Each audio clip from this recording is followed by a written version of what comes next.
The Dice Tower, episode 590. Dice Tower Cruise 2019.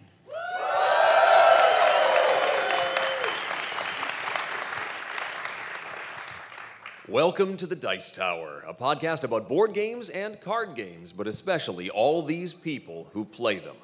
On today's show, we're live on the Independence of the Seas for Dice Tower Cruise 2019. We have the whole team on deck: Mandi, Suzanne, Z, Sam, Tom, Jason, me, and some special guests. We'll check in with what the team has been playing and answer some questions from the live theater audience. I'm Eric Summerer, and here's your host, the Captain Ahab of board gaming, Tom Vassell.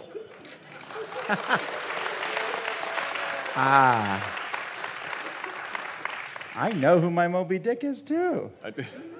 But we'll save that for another show when they ever sponsor something. Interesting. All right. Well, this show is sponsored by Restoration Games, and we are pleased to have Justin with us today. Hello.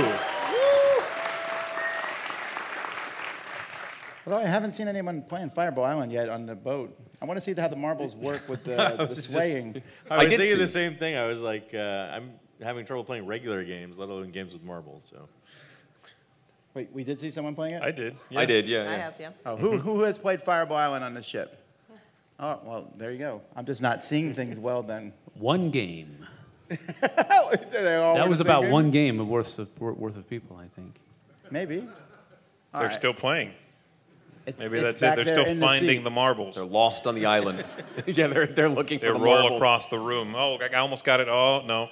Yeah. Well, you joke. I played a marble game yesterday, Marble Bobsleigh. Oh, you played it? And yes, and we did at one point lose a marble, and it popped out, and we were chasing it under tables. So, yeah, that can happen. I want to know what you think of this game. Okay, so Marble Bobsleigh is this giant Korean plastic monstrosity that I resent that. You've got all of these. You didn't make it. Get up out the way over here. You've got these four launchers that fire marbles down a little track, and you are watching to see when one of the marbles matches a marble that's already in the field. And so each player is taking turns firing these marbles, and oh, there's a second red on the board. So then everybody removes their red flag from their colored marble, and then their marble starts going down a track and is trying to be the first one into the center. But you're allowed to blow on it to make it go faster. So you're like, red, red. And not only are you spewing germs all over the board, but you have the possibility of like blowing too hard and making it jump the track and knocking the whole table over, because that's what happens. Everyone would like freak out and then bump it, and all the marbles. I have never not blown it off the track. But I walked away from this game at Essen and said, oh, it's too big and it's too fiddly. I actually like it a little bit more having actually tried it. I think this would be a fun one to play with my kids. And they would certainly enjoy it, but it's one that I would not want to play in too many public spaces just because you're blowing on all the pieces. Maybe it should come with a pack of wipes. Oh, whatever. Yeah. Anyway, that was Marble Bobsleigh, and I know we sort of jumped past Justin. Sorry. Well, no. That's your game that you played. There you go. You've been tricked. No, I like it. It's just that box is way too big. It's gigantic. But there's no other way. I mean, it breaks down as much as it possibly can because it has to be solid plastic pieces so the tracks work. Yeah, I don't know. I mean, that's a pretty big box for Fireball Island, too. You couldn't break that up into too many small pieces. I thought we weren't bringing up the box on the show. You know what? I want to point out that I was not going to say anything, and that was Eric. All right. Well, hey, this year we're seeing Dark Tower is going to be launched, the Kickstarter? We will launch the Kickstarter for it this year. It's going to come out next year. We actually have not announced any games yet for this coming year, for 2019. Nothing. No more tea parties? No more tea parties. So what is next? So this is my cue to make the announcement there? Oh, yes. I don't know how else I can ask. So much for the smooth transition. Tom's really good at transition. I'm used to the bad segues. You threw me off with the good segue. I was waiting for the bad segue. So in order to help me, well, here's a little backstory. I've been begging to do a top 10 list on the show for years, actually, and Tom keeps telling me no. So I decided... I don't say no, I just don't answer. Yeah, that's... I decided to sponsor a show and make an announcement so that I could do my own top 10. We're going to do top 10 letters in the name of the game we are announcing. And to do this, I have enlisted the help of some folks. If you, all my helpers, can come up on stage. If you got number 10, go down there, counting down to number 1. Oh, Thank boy. you so much. Well, there's actually numbers on the stage there. Yeah, they could just use... No, they wouldn't work. They're not really Well, never mind. Don't do that. Those That's a bad numbers are idea. not. Don't listen In to the correct Tom. order. Please Start don't at listen number to Tom. 10 over there and work your way down. Keep them hidden. Keep them hidden. All right. One of these things is not like the others. It is formal night. This is going to be great in audio, by the way. I'm getting nervous. We had the Riddler This is a and the Joker cooperative now. game. They have to talk to each other to figure out what number they are. So All right. This is Part like of some, it's it's like the something's out of mind, but order. live. So, I mean, Are we this doing is- improv? this- What's going on? Pick a location. Anybody pick a location. So this is my one chance at the top 10 here. So, Eric, would you do Oh, us the oh. honor? Number 10. And it just occurred to me, I'm not sure I can spell this backwards, but I'll try. Number 10. Why? Because. Number 9. C. Number 8. A. Number 7. R. Number 6. I. Number 5. P. Now, if we stop right here, you probably would not have a bad wrong guess. So let's keep going. All right. Who knows what it is? Shout it out if you know what it is. Yeah, all right, flip them up. Number 4, number 3, number 2, number 1. Thank you so much for helping out. We will be bringing back Conspiracy in 2019. So for young people who might not Yes. know what conspiracy is, what is it? Thank you guys so much. I appreciate it. You can... You can Keep keep the Keep letter, the letter as as a souvenir. Yeah, I was Keep it, just saying, yeah. Thank you. Spell other They'll stuff probably with be it. worth something someday. Just And we're gonna rearrange go- yourselves and pretend he's coming out with a different game. We're going to go boggle and, like, mix it up there. All right, so 1973, originally designed by Dr. Eric Solomon, who was, and then actually was in one of its later forms on Casablanca, was nominated for the Spiel des Jahres. Or did it win? It won the Spiel des Jahres, I believe. Anyway, and it's a very interesting game, and it's actually interesting. It has a very interesting mechanic in that you have all these secret agents on the board, and there's a briefcase that you're trying to get to your HQ by moving the agents in the briefcase, but you don't ever actually control any of the pieces, or you don't know who you control, because you're secretly bidding on the various agents for control. And that actually was inspired some other games, including Nothing Personal has a mechanic that's a little similar to that, where there's some blind bidding for control over the characters in the game. Yes. No comment. And, No, I never even thought about that. I did play Conspiracy when I was a kid. I don't know if that inspired it. So let me just put my little sign up here. Hold on, I get my fancy sign. Ooh, it's purple. here. So we got some amazing art. I'm totally blanking on the artist's name right now. That's horrible by me. I'm sorry. Suzanne, look that Future up real Eric. quick. So we got some amazing new art. We got some really cool sort of 3D plastic silkscreen meeples with the agents on them. There's 6 different agents. And then the other thing we did, we added 2 big things to the game. One is that we gave each agent its own ability. And so when you move an agent, you also take the ability action. And so it makes the game a little more dynamic, where you're moving other agents around and moving the briefcase around and things like that. And then the one big thing, which I was really excited about, is we added a little twist to the end game. So it has a very simple win condition. If you bring the HQ into, or the briefcase into your HQ, you win the game. But sometimes it can get to be a stalemate, or it can drag on, or things like that. One of the things we added was a die. And it acts as a countdown for the game, and then when you reach the end of the countdown timer, that die has 5 blank faces and 1 image on it, and that image is of Dr. Eric Solomon, who's now like a secret agent in the game. And so when the game ends, you roll the die, and if Dr. Solomon comes up, the game ends immediately, and if whoever paid the most off to Dr. Solomon throughout the game wins. He doesn't help you during the game, but if it gets to that end game, then you win the game. So you have this interesting choice about paying off, taking actions and money to pay off Dr. Solomon for the long-term chance of winning the game at the risk of having less control over the agents who are Well, I'm moving doing around that during every the game. time. Yep. I'm never going to win. Just hoping for that one time. Oh. So we were just really excited to be able to sort of put that in as a tribute to him too. He's actually not in great health when we tracked him down to find out about doing the game, and it took a while to help it out. I should also mention David Parlett, who's a lot of gamers will know. He's done a bunch of games, and he's a sort of a historian and journalist of the whole game hobby. Is friends with Dr. Solomon, helped us out to make the arrangements and everything, and just I'm excited about it because it's a game I played a lot when I was a kid. It's definitely more of a, I would say more of a hobby game for us than some of our other games. It's a bit of a brain burner. The rules are simple. You can certainly play with kids, but I think it will reward, pure gamers who are wanting some more of a brain burner type game than some of our other stuff has obviously been more family focused and things like that. Has anyone here besides me played this? Yes. Oh, I'm sorry. That was a dumb question. All right. Well, we're looking forward to that. Thanks, Justin, for sharing that with us. When's it coming out?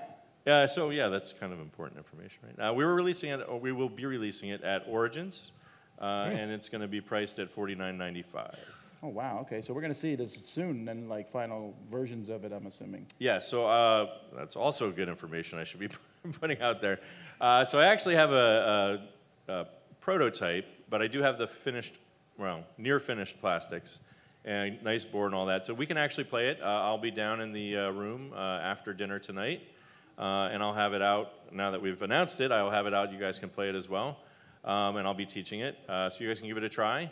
And the other thing we wanted to do, we wanted to sort of get people in the mood, and we know some people when they're on cruises like to read. So we actually have a lending library of spy novels that I'll be putting out in the game room also. So feel free to borrow a spy novel if you want to take a break on the deck, or if you're going offshore and you want to just sit by the beach and read a good spy novel, we got a bunch for you there. For a small fee, Eric will come and read it to you. Oh, that's a good joke. Small fee. Eric's been too busy with the romance novel, people. Oh, come now. We have to explain this again This to is the my podcast favorite audience part of this now. convention so far. So, yes, there is a romance author and reader convention here, and I actually had lunch with two of them. But neither one of those two knew me, so that's one out of, 30 or 40 that I talked to? They know you now, though. Yeah, they do. So, yeah, I have my business cards with me now, and I'm ready to network, I guess. So Justin, we'll set you up on the nice red table that's in the front of the room. That way you could do everything down there after the show's over and after dinner. Absolutely, yes. I will be there after dinner, and I'm happy to teach you all and play and show you how it works. I think you'll enjoy it. All right, let's talk about games. Okay, so I have some discussion topics that I posted a couple threads on the internet and asked people for some discussion topics. But before we do that, Eric already got his shot with the marble game. I did, apparently. Does anyone else here on the panel want to play a game in the last 24 hours, I guess, that you want to talk about? Something interesting? I did mention we would do this. I got They're all looking at me like, what, games? my first game for the cruise was Blood Rage, so there you go. Oh, Wait, shock! my Got soundly goodness. defeated by that guy right there. My goodness. By the Riddler? You got beat by the Riddler? No, not by the Riddler. Hey Sam, He was just joking around the whole time. was your second and third game on the cruise Blood Rage also? No. I've played 2 games so far. It was Blood Rage, and then I also played that Aztec named game that nobody really knows how to pronounce. It just kinda- Teotihuacan. Yeah, the That was one that pretty starts good, with a yeah. T and ends with an N. Yeah, that one. Did you like it? It wasn't bad. I didn't not enjoy it. They're going to put that in the back of I the mean, box. it's Not enough Vikings, Sam Healy. no, It wasn't no, bad. no. I didn't not enjoy it. No, I mean it's a really neat rondel worker movement game. Move your dude and take your actions, and it's got a lot of cool things in it. But I mean, I don't know that I'm gonna be clamoring for it again. But it's a good game. It's a good design, and it was enjoyable. It's just not really my cup of tea. Yeah. Oh, you will be clamoring again. Welcome to the dark side of heavy Eurogaming. No. No, I peered into the dark side of Eurogaming, and I said, see you later, and walked the other direction. So anyway, that's that. That's the 2 games that I played so far. Turn this into a horror It's a story. weird metaphor we got going on here, yes. Anyone else? I haven't really played much that I can talk about. Wow, okay, I'll go ahead and jump in here. You have a, what is it, a Snickers? Need a break? What is that? Yeah, okay. Can you? Go ahead. No. But I did want to, since I'm sitting here in front of a lot of people who are playing games, I really want to play Raycolt and Quacksalber while I'm here. So if anybody wants to play Raycolt or Quacksalber, find me later, because I really want to play those while I'm here, because I haven't had a chance to play them in a while. That's all I got. I Sorry. think only the people in this room would actually recognize either of those two words. Isn't that beautiful? I love What are you it. talking about, man? That's about it. That's true. There's probably someone sitting in here who just snuck in and like, what? Quack what? This is the weirdest musical ever. Quacksalber. What about you, Mandy? I haven't played much. The only game I've played is Orbits. I've been trying to stalk down Blackout Hong Kong because I I have played news. it. Okay, because I played it and I've been trying to teach it to a few people and we cannot locate it. We found it. You did? Yes, someone checked it out and brought it to the dining room just a few minutes ago. Okay, so the people who are looking for it, if you're in the room, I will teach. Yes, I will teach you. Don't get your hopes up. Why? I'm sure it'll be a great experience with Mandy, but yeah, Wow. not because of the game. You've been playing a lot of heavy games lately. What's up with you? Saying that was on the retreat, and Didn't you play Terraforming Mars with all the I expansions? played Terraforming Mars with all the expansions. I don't yeah, know him that anymore, was Zeke. that was What a is going definite on? boom experience for me. That is Terraforming Mars is absolutely fine. I played it with everything, Bonacore. Man, bring it. Come on, Cletus. Okay. Come on. No. So, Z, what about you? That is not Sam Healy. Let me remind you that some of us are still us. I played a bunch of little card games. I played one called Peppers of the Caribbean, like I hate Pirates that name. of the Caribbean, What? but peppers, and they have eye patches and peg stems, I guess. Like, they're not legs, so I don't know. They lost a stem in a fight. Yeah, some of them are scarred up. Anyway, it's a very simple sort of set collection, and you know, you're scoring different groups of cards. But there's a couple of cool twists in how it all works. All the cards have a color. There are 4 of those, and they have an item of food. It's, you know, a bread loaf and a bowl of soup. What are the other ones? A fish and a, you know, ham or steak or something. And so on your turn, for you to gather more cards into your hand, you have to discard one from your hand, which has 2 of those things. So it'll be, say, a yellow pepper and fish. And you pick one of the 2. Everything on display of the 6 cards flipped over that matches that comes into your hand. So you can have a great turn where you go, okay, great, ham. All 4 of these cards are ham. They go in your hand. That's a fantastic go. But that's not that helpful, because to score a set, all the cards have to be a different color, and all the food items have to be different as well. So over a couple of turns, you can turn a card that's yellow into other yellow cards, and then ham into blue ham, and that works with the yellow you had from before.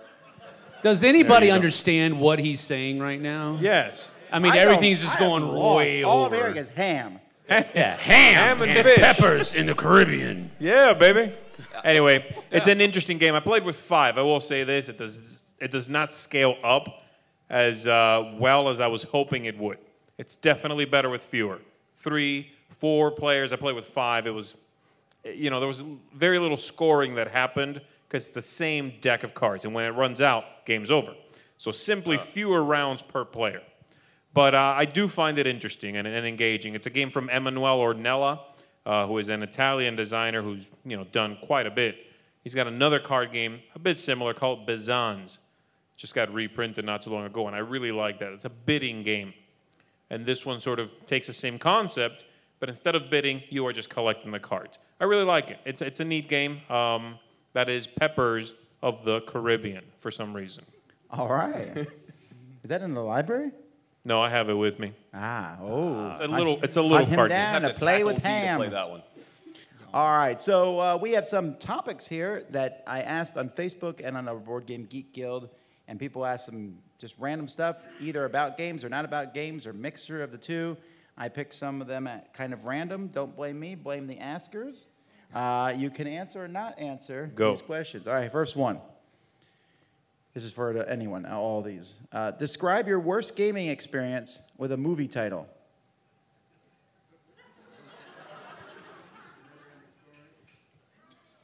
What'd you say? The never-ending story. That's good. That That's took good. yours out already, good, yeah. right? No, that's really good.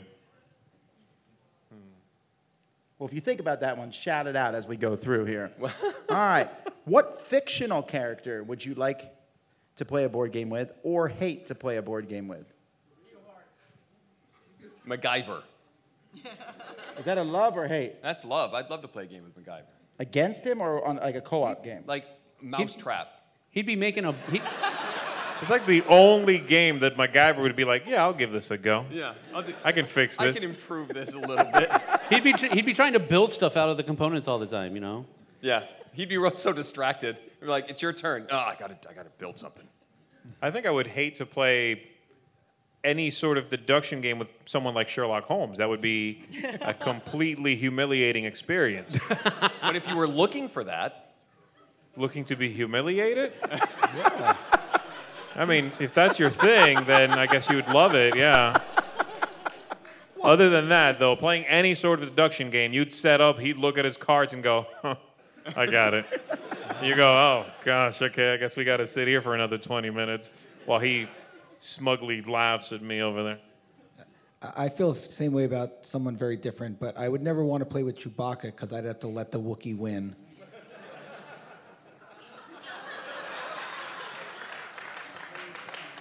Yeah. Fair enough? yeah, that's true to character for both of them. I'm the other Star Wars fan on this panel, and even I groaned at that a little bit on the inside. That was okay. That was good. All right. Well, okay. I would want to play I'd want to play a game with the entire A-team. I want Mad Eye Murdoch, I want Face, I want everybody, all of us at the table. I think that would be an amazing experience. I feel like B.A. EA Baracus would flip the table at some point in the game. And because it's something Murdoch did, and it would be amazing. That's true. That's What right. would you play with them? You took my turn, fool!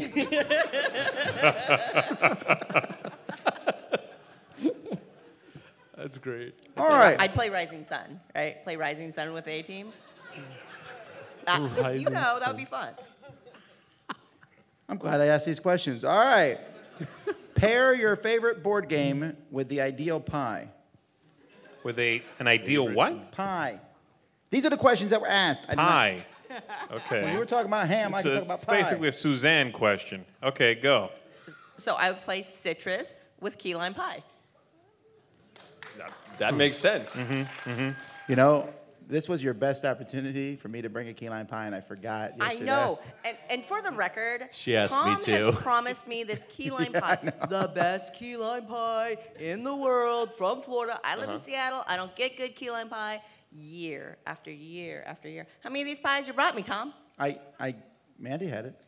Throw me under the bus like that. Sam had it. Jason. Wait, everyone up here has had it.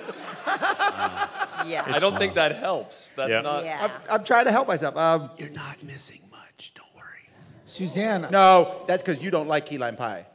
What is wrong? He doesn't That's like key also lime true. pie now either. What is going on?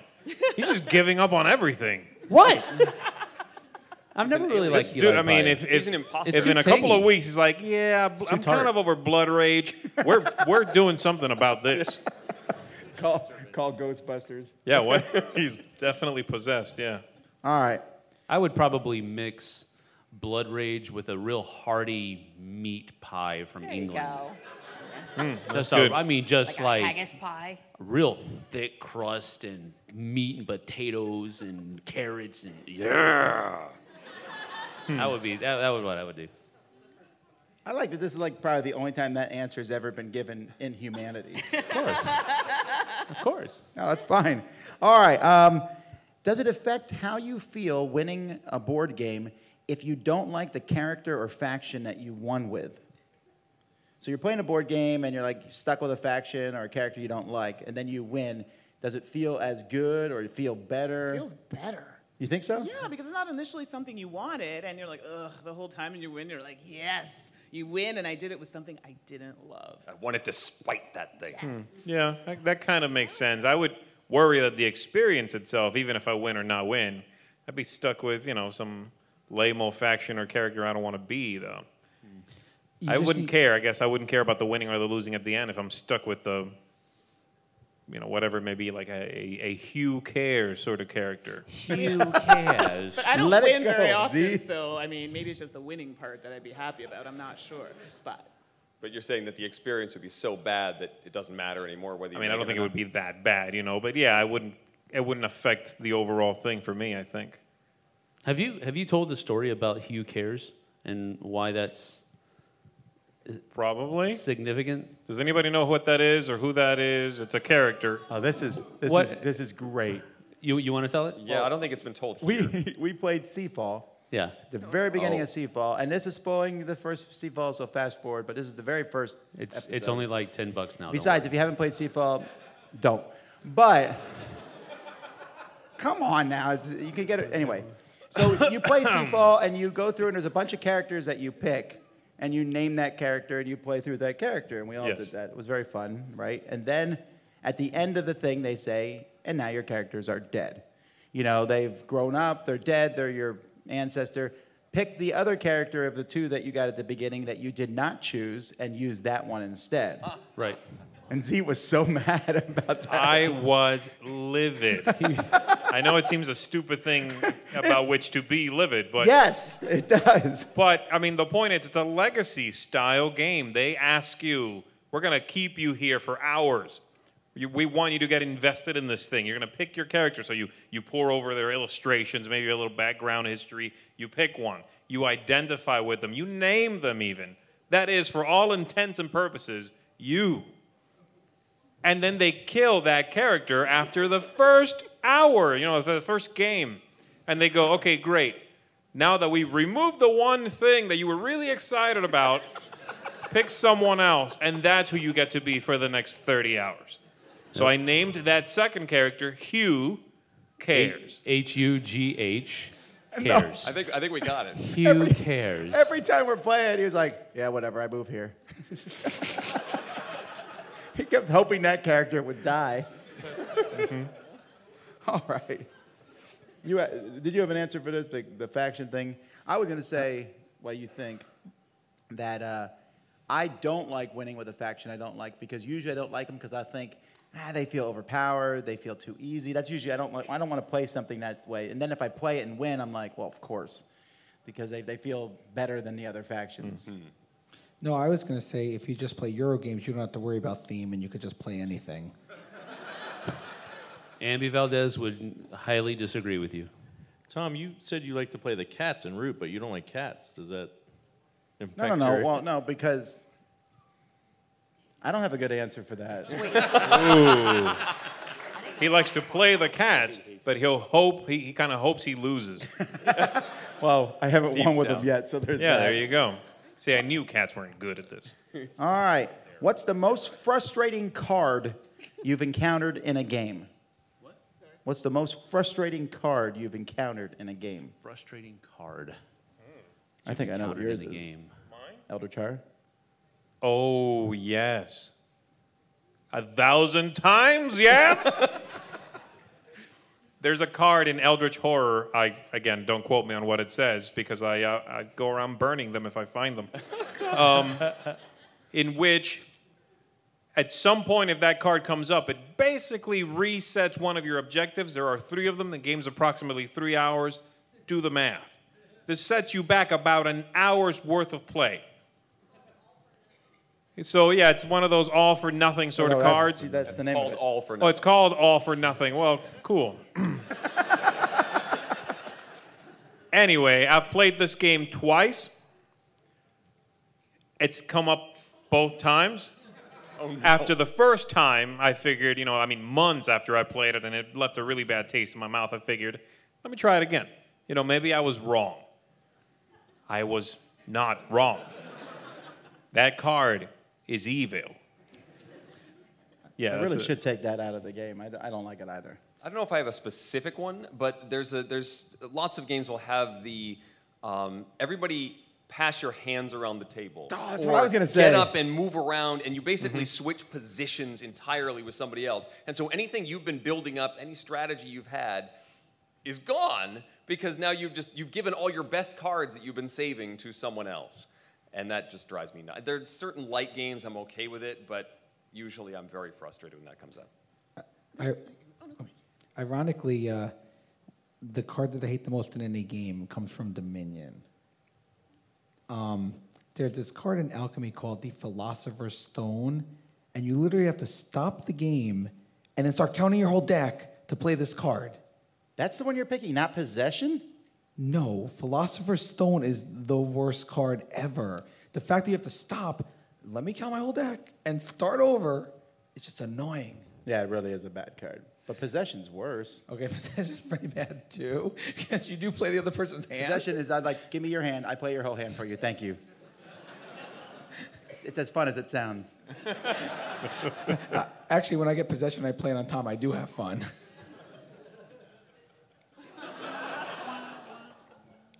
I think the card in Guillotine that makes you lose a turn is, I mean, it's so bad, the game designer, if you bring the game to him, he will take the card out and throw it out.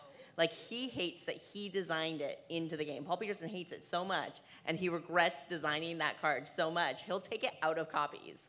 So I think that that's a pretty good side. I'm going to do this. Yeah. You have to find a way to actually make every card be that card when you give him a copy. Oh, come on now. Yeah, be like, I've played a lot of can you sign this for me? He'll open it. They're all that card. That card. It's like a nightmare.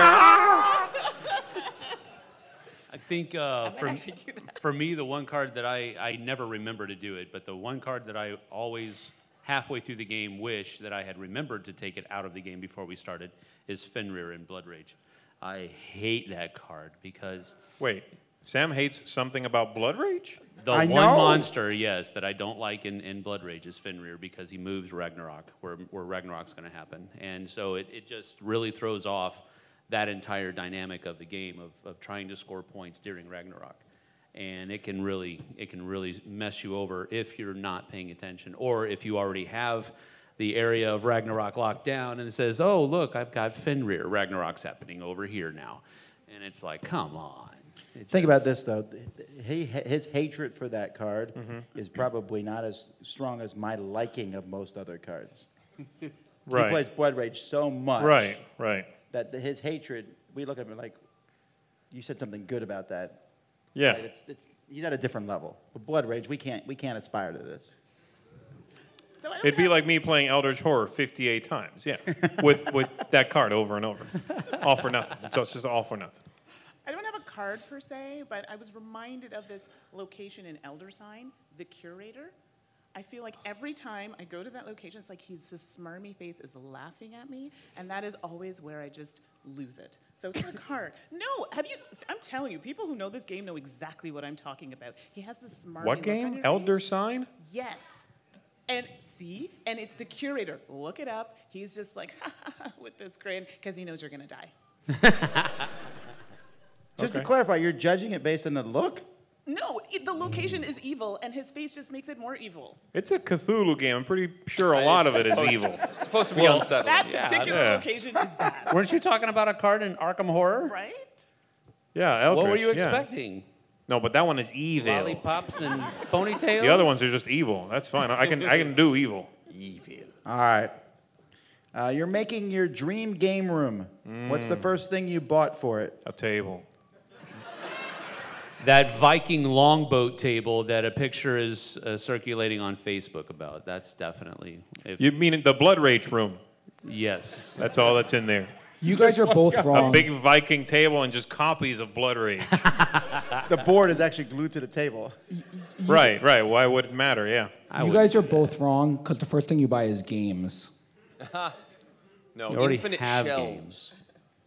Shelves that can like pull away, like at the dry cleaners, that the clothes just go away. So you've got like an entire shelving unit that just disappears, and then more games come in. So you never run out of space. Oh, I like this. Can you make those infinite shelves for my house? I would love them. this one? I think you just need shelves. Yeah. All right. What do you got? He A also needs somebody babysitter. to open the shrink A on most of his babysitter, games. says Justin. A babysitter.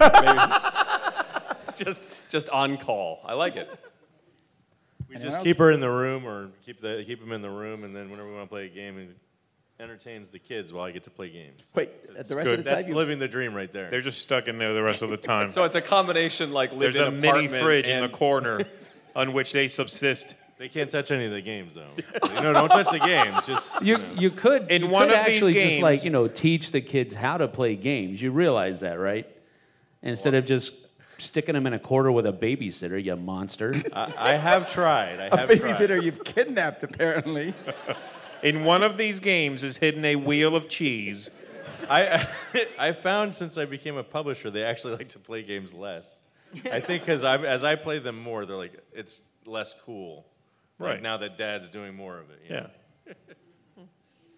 All right. If you could relive one gaming experience again, what would it be and why? I think the first time I played Time Stories. Ooh, that was with me. Right? Aw. Oh, you're right. No, let me change it. No, Time Stories, because it was such a surprising play. It was such a, revelatory sort of experience. And then it wears off, obviously, after that, and the stories didn't really keep up that level of impact. But the first time I played that, I remember upon finishing that first play, I immediately rated that game a 10. It was that good. It was that different and sort of, just captivating. So I would love to be able to sort of wipe that memory from my mind and play that again for the first time. Yeah, that was fantastic. So I don't want to get too sentimental here, Okay. Oh boy. which is why it's not about you. Okay. No, actually, this Christmas time, I got my niece Ticket to Ride New York, and I kid you not, she's 11, and we played, I think, about 40 straight games of Ticket to Ride New York in one day, and she was just in love with it. And it just warmed my heart, and I'm like, I wish I could stay in California and be with her more and keep playing this game with her, because I've introduced her to gaming finally. Yeah. And she even sent pictures. If you guys look on my Facebook, you'll see all these pictures of me and my niece, Ticket to Ride New York. We played it, I kid you not, like 40 times in a row, and she's addicted now. That's cool. That's great. What? Oh, that got a round of applause. Anyone else? No? Okay. Can't They think of nothing they want to a relive. single game like that. Oh, me? There's a lot. Wits and Wagers, the first time I played it at a game show. The problem is we did replicate that a little bit, but I played it. That was really fun. I want to say Pitch Card too, but again, that gets replicated every time I do it. It's hard to... Maybe that first time when Melody was 2 years old and I forced her to play a little card game, I was like, you're going to learn games, kid. Because Laura said she was The too babysitter busy. escaped. We played that Yummy. It was a little card game. That I came remember out, I don't know, 20, well, I guess I do know, 19 years ago. That was good times. Anyway. I do have a game. Oh, good. I don't know. Didn't know it would be. I didn't want it to be sad. So my grandfather, who passed away, Domino's. I don't know if that be counted in this, but Domino's, where we come from, is huge. I don't know if a lot of people play it, but it's one of those games that you get really emotional. Like you slam the dominoes on the table, and all the family plays. I see smiles, so people know exactly what I'm talking about. So that was probably one of the last games I played with him. That was so much fun, and you could see in his eyes he was just enjoying so much of it before he passed away. So. I'm sorry, I didn't want to make it No, sad. this is good. That's a good memory. No, that's good. All right.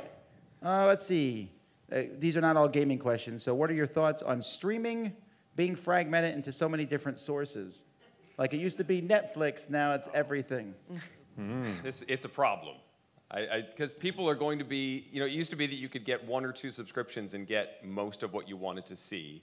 And now that everybody, all the creators have seen this, they go, well, we want a piece of that too. And no one's going to subscribe to all of these services. And so you're going to subscribe to fewer. Well, Jason might. I still have cable. I don't know what streaming is. That's true. That's true. I have cable I haven't cut. And I probably won't. I'm reluctant to cut the cable now because I won't be able to get everything in one spot.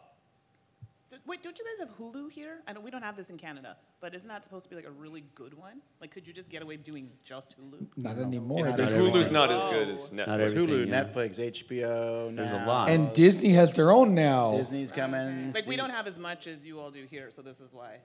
I don't know. America. I think I will just remind people that it's not about the content, it's about your data. Why they're fragmenting this. I'm just saying that they don't care whether you're watching their show on them. It's the data that they can access through you, through that, and your habit collection. And the market research and the data is more valuable than the views on, because commercials don't have the same value as they used to, especially on streaming services. So, I always feel That's your on your conspiracy way for the on your day. way out, you'll be able to get your aluminum caps. So, it'll be good. I always feel like they can, if they want to research me, that's going to hurt them more than me.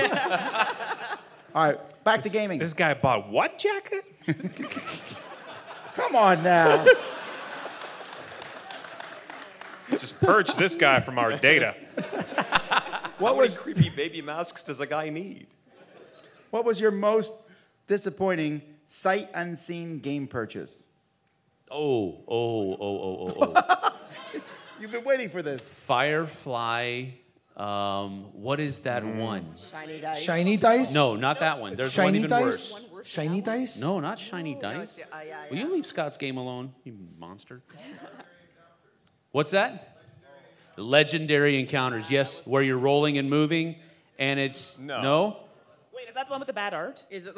No, Legend? Oh no, not legendary. No, not that one. That one's actually not bad compared to this one. Oh, it's not legend. You're talking about Firefly and its encounters, right? It's It's Firefly. I can't remember.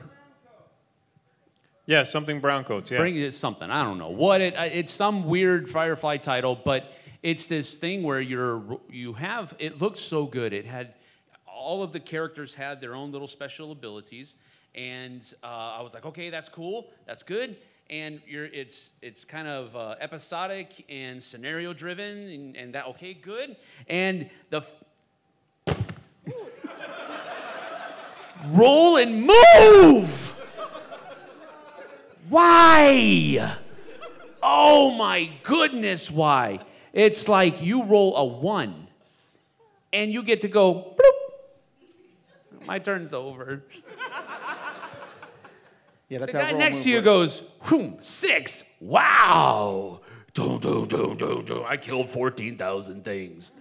It's just such, oh my goodness. It was such a hard, I actually, this is one of the games, we get a lot of review copies, but we didn't get a review copy of this. I bought this with my own money. That makes it worse. And I was like, this is going to be awesome.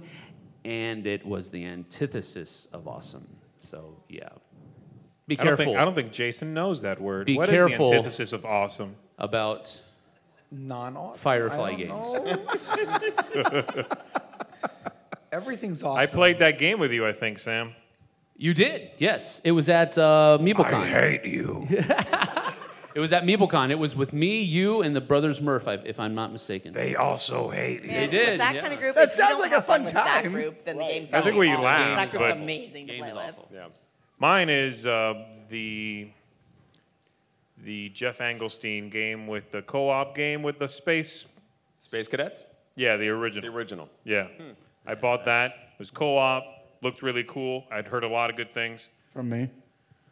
I don't know if it's from you or not, but I bought it, and there's a lot of things about that game I don't like. The main one being sort of a core concept, the idea of teaching a bunch of mini games in order to playing a bunch of mini games, and then doing so for approximately 2 hours.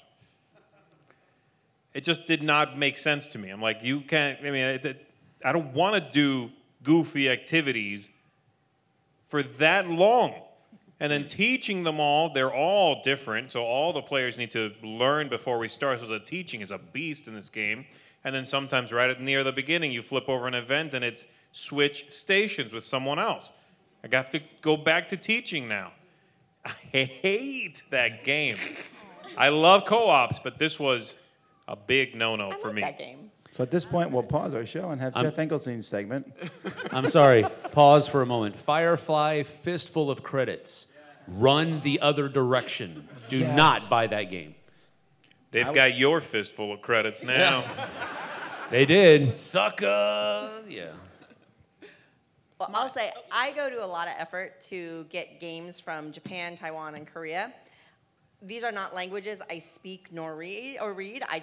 But I go online and I look for games that I think are in English, and then I put this big order in, and I get them, and then I have an entire shelf full of games that actually aren't in English that I literally cannot read or play. There's no English. These are games that aren't even in Board Game Geek.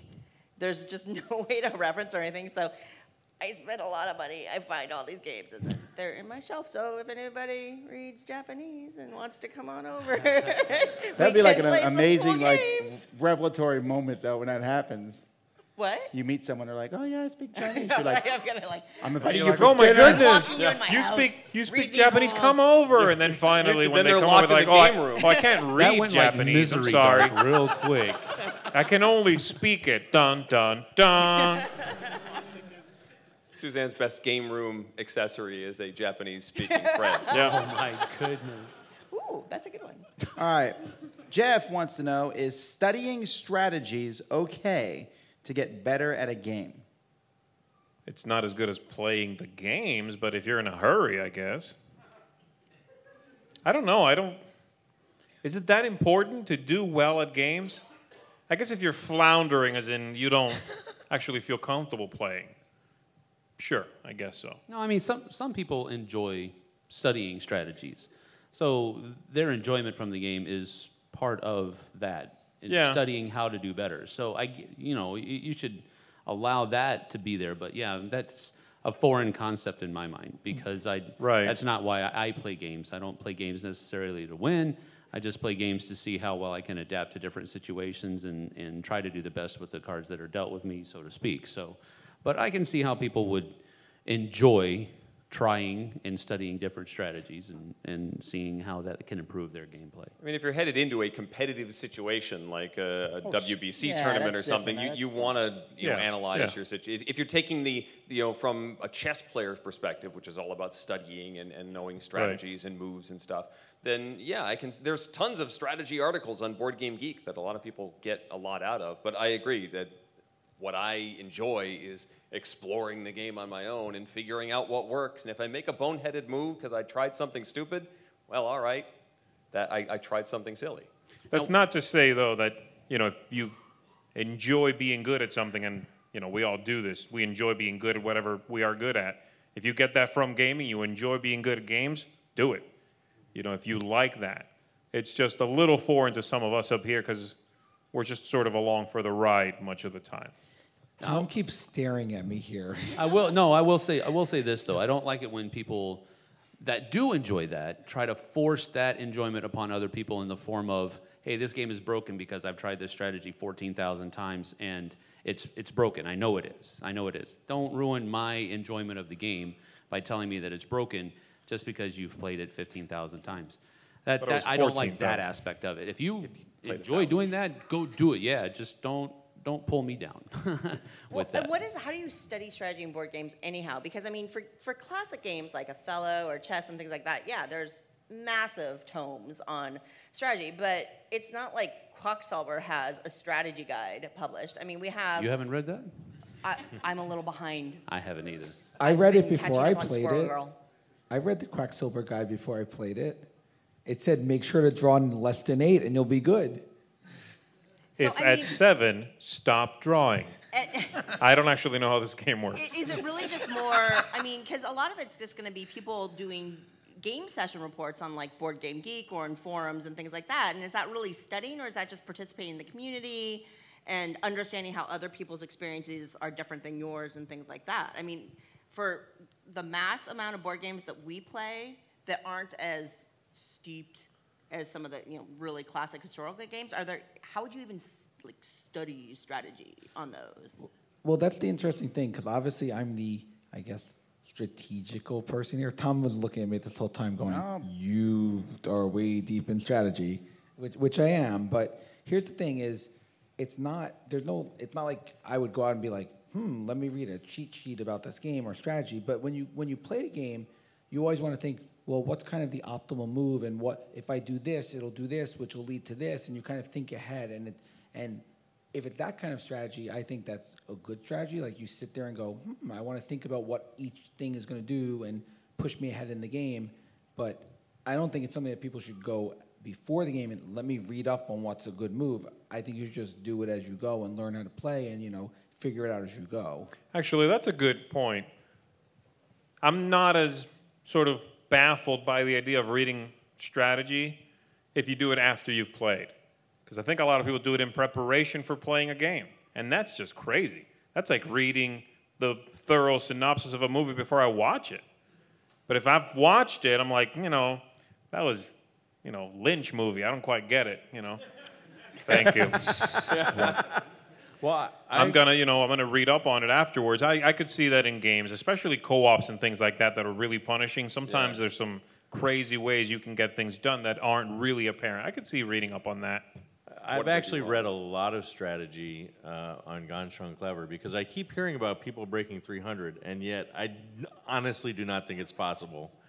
And I really would like to break 300. I will pay someone to help me break 300 so I can delete this thing off my phone already. Justin, I broke 300. Yeah, but he just... I said people, Jason. Whoa! Wow.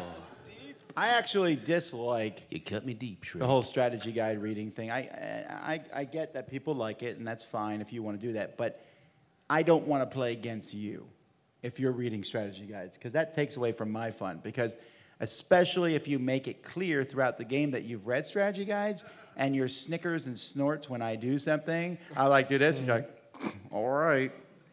Or even worse, you accuse me of ruining the game for you because I did something wrong, and you're like, well, now, because you did that, Sally's going to win, and I'm going to lose. Shut up, Bob. I don't know what I'm doing. I'm just learning the game. That's Puerto Rico. Yeah, Puerto Rico is definitely the one that comes to mind for that, but that's only because when Puerto Rico came out, there was only like 5 other games. And so people really learned that game well. A lot of games that could also come to today. Like Sam said, we hear about games being broken, and I'm like, I don't know. Like Underwater Cities is one. I know there's a lot of yelling online, oh, this is broken. It's broken. You're never going to play it, dude. Oh, right. But It's still good. Well, no, I mean, I haven't, it's not broken for me yet. So, all right, well, Jason is going to come down there in that corner there, and if you have a question, just slide over to him and come down that aisle, and you can ask us. We'll take questions for about 10 minutes or so here before we end the show here. So we want to make sure we get to dinner on time Because Tom's hungry. Jason, you got to go down. You can't. Use steps. There are steps. Get down there. It's hard to walk in a suit. Suits are tight compared to... Really? What? Really? It's hard to walk in Now a I suit. really want to see you go down the stairs. Let me throw you a pair Are of you, heels. Jason, are you that's the suit. serious? Can you please just indulge us? Can you traverse the stage? Come on. Please. walk. Wow. Jason Levine up next, sporting a pinstripe Gucci. So wait, he got up here though. Was that more difficult than if you were wearing something else? No, do you know what it is? Me and Tom have been losing weight lately, and this suit is a little tight. So... Wait, you've been losing weight and the suit's a little tight?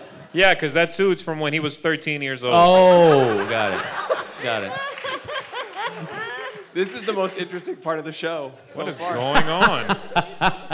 So I'm Get down there. Traverse these Take steps your time. now. Take your time. I'm going to traverse the steps now. He's like a cat stuck in a tree. He can't get out. And here we are. Okay. I found Tom's, I guess, not arch enemy. Nemesis. No, this is his friend. This is the No, we're Riddler. not friends. No, they're Do you read the definitely- comics? I thought Batman was both your enemies. Yes, that doesn't make us friends. Okay, The enemy of my enemy is my friend, so No, that's not. That's just a kinda, statement. That's sorta, not true. maybe. Anyway, let's hear from the Riddler here. Hello, greetings, everyone. Oh, this is the real. Riddle Riddler. me this. When is the whistle of a train like a clock? When is the whistle of a train like a clock? It's about 4:45, but I don't think I can make it. I'm sorry. When is When the it's whistle of a train? 2:22. Oh, man. There are 3 men on a boat with 4 cigarettes and no source of fire. How, riddle me this, how do they manage to smoke?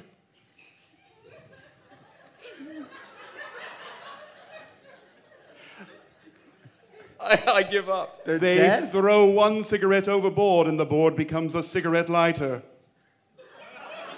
Oh, wow. Take the mic back, Jason. Riddle me this. What is Where's yellow Batman? and Batman! right? If this is what the real Batman has to A deal with, feel ballpoint bad. banana. Riddle me this. What weighs 6 ounces, sits in a tree, and is very dangerous? Stephen Bonacore. A fine guess, yet the answer is a sparrow with a machine gun. Thank you. Thank you. Am I coming back on stage now? Tell and that there's no more cigarette questions? one again. It was great. I like that one. One All right. cigarette lighter. Lighter. Do we have any other? Is Batman in the crowd by any chance? No. Someone else. Do we That'd be have any great if we people had that someone are dressed not as Batman. cosplaying that would like to ask a question? That was amazing. Hi. Can you let him speak into You're the positive mic? you don't have a riddle? Okay. So we got a Battleship movie. I've heard about maybe a Catan movie, some other movies based on board games. When the inevitable Dice Tower movie comes out, Oh my goodness. who do you all want to play you?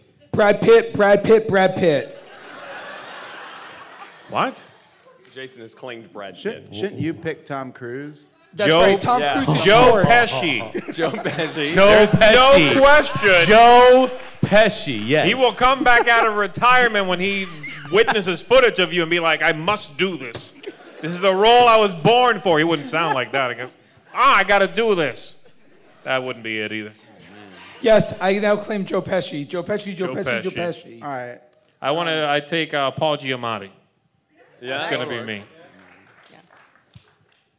I don't know. This is not something I think This was about. actually something we had to do in school, so. Like, pick people you're kind of, forget it. Yeah. This was a college. It was an acting then thing. Pick them for us. Well, I did it. You did it for yourself. I No, mean, you can do it for all of us. I don't know. Well, I would say for me, I would pick Aquafina. Oh, yeah. Yes. I would say Except she's way cooler yeah, than she's I am, cool. but I you know, love that's her. okay. I would do Aisha Tyler from Yes. Lana. Yeah. Do Aisha Tyler. I don't know. Come on, man. I'll play myself, says Eric. I want the role. Thank you. What about, He'll let someone else play him. He'll do the voiceover. Yeah, he'll dub the whole movie. He'll dub. Clooney's Eric. George Clooney. Wanda Sykes playing against type. Nice. All right, let's John move. Goodman for me. I'd like John Goodman to play me. He does anger. He does anger. Yeah.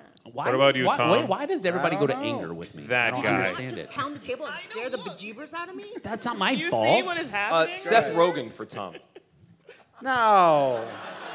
Yeah, Seth Rogen for Tom, yeah. Seth Rogen for Tom, it's the Yeah. beard. All right. Rogan kind of has a crazy laugh. Hi, so you all had a nice jingle, well, Tom Z and Sam, for your top 100 games. And I used to sing them all the time. I really liked them. But then in the newest top 100, you got rid of those, Z's top 100 games. Or How's Sam's. it go? Wow, why you put him on the spot like that, I'm man? not going to do it. But No? Okay. you can do it, however. I know mine. I don't know yours. You're the voice of the people. But I know mine. I've heard it It's enough. like Z Garcia, voice of the people. Right? Kind of, yeah. That Sure. sounded like Jason doing it. Yeah, I know. Sing it, Jason. Oh, here We welcome Jason Levine, the gaming machine. He's here to introduce his favorite games. With a much better girl singing it, actually.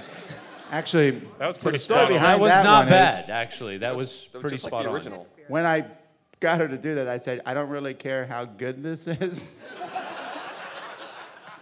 I said, I wanted heavy metal song for mine, and you got that. was close.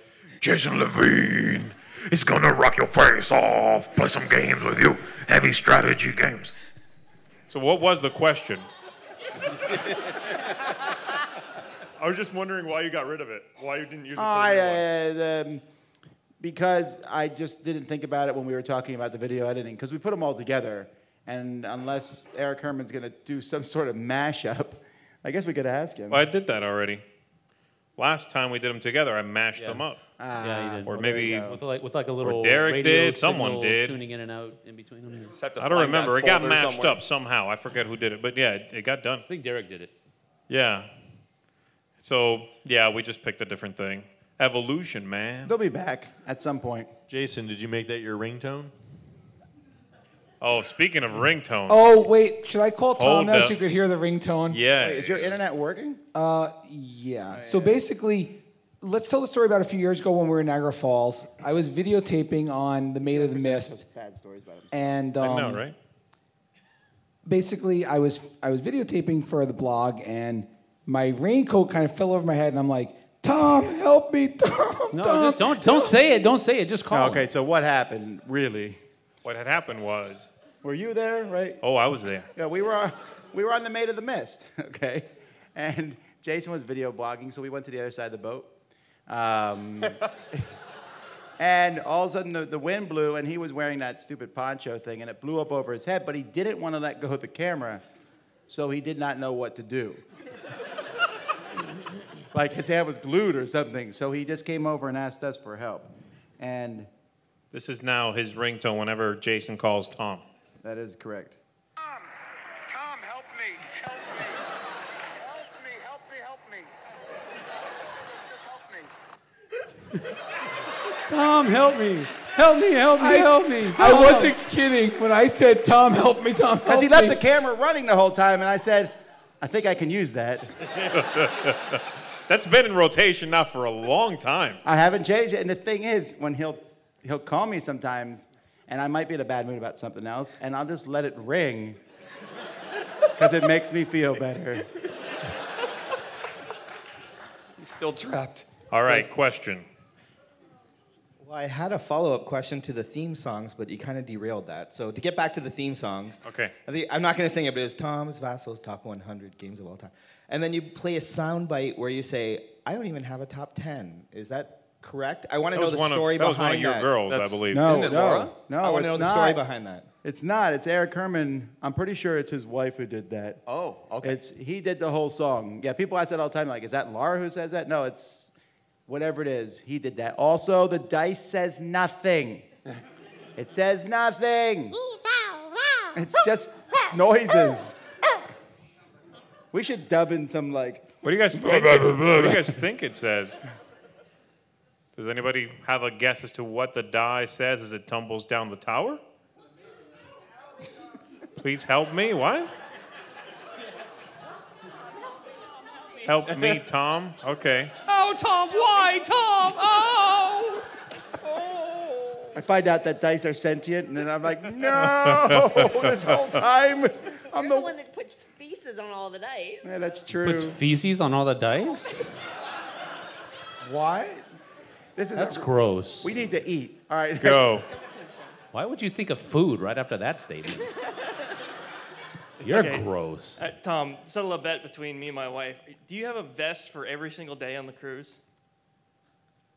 Yes. There's no shame. And one more just in case something goes wrong. It's a backup vest. I guess that's where we'll end this show. Really? All right. Well, the thing is, and for those of you listening, we didn't talk a lot about games we've been playing and stuff, but that's because we are really kind of at the beginning. We still have 3 full days, and tonight. Yesterday was a lot of setup. We've been doing shows. We're done with shows for a while. We're going to just play games and relax, and I'll try not to eat so many cookies. There's literally cookies everywhere. I was like, I'm probably done with cookies, and then a guy came by the table with more cookies. Yes, they're everywhere. I mean, you go to your room at night, and then your room steward's like, hey, here's some cookies. Really? Do they say it like that? Hey. Just heads up. You want that some guy doesn't work cookies? for the ship, okay? I've seen how many weird vests you own. I don't want you to murder me. Here's some cookies. Exactly what it's Look like. at all these hats. Let's bring this cat some cookies. Let's be safe. The problem Let's with the keep him vest is happy. twice now people have asked me questions about the ship. I'm like, I don't. Oh. I don't work here. So. That's amazing. Just give them wrong answers. Well, we'll be back. We'll be back. For those of you listening online, we'll be back in next week. Mandi and Suzanne will be back next week, I think. Or no, we will. No, I think it's Tom and Eric. We will. I forgot. We have already recorded that episode. It's amazing. Yes, we've already recorded that episode that's airing right now. No. Then this episode. Then You're it's right. Mandi and It Suzanne. is Mandi and Suzanne next week. Oops. Yep, you're on deck. Okay, Got I it. really need people to play Time games travel's with me, hard. please. It is hard. All right. Well, anyway, until next time, I'm Tom Vassell. I'm Suzanne Sheldon. Sam Healy. Mandy Hutchinson. Jason Levine, the Eric. gaming machine. Eric Summerer. Z Garcia. And Justin Jacobson from Restoration Games. And you've been listening to the Dice Tower. Justin Jacobson.